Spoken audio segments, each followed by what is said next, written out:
And we do start with breaking news. The Austin Independent School District voted to approve the Texas Education Agency's state intervention plan.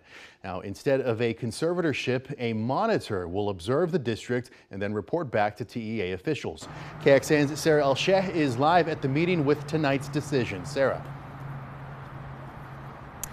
Yeah, it definitely didn't seem like an easy decision for the board, with many of the trustees saying that this has been weighing on them, but that ultimately this was the better option. Now, they don't know when the monitor is going to start, but they say effective today, they'll be working with the TEA.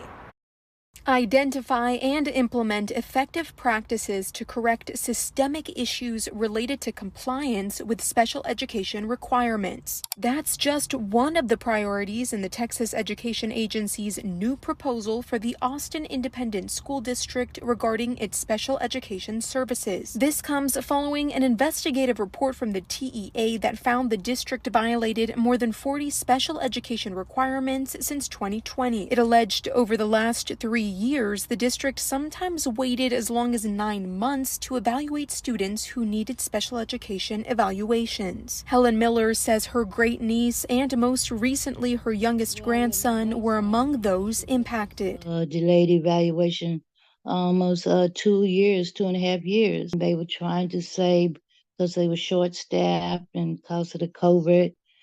And he just got evaluated in February 2023. The TEA initially recommended a conservator oversee special ed operations at ISD. This new proposal is less severe than that. Instead, a monitor will observe and make sure the district is meeting multiple deadlines and requirements and report back to TEA officials. So they may check in, they may ask some questions, but what they're not doing is directing staff or directing the board. TEA is checking to say, okay, are they making progress?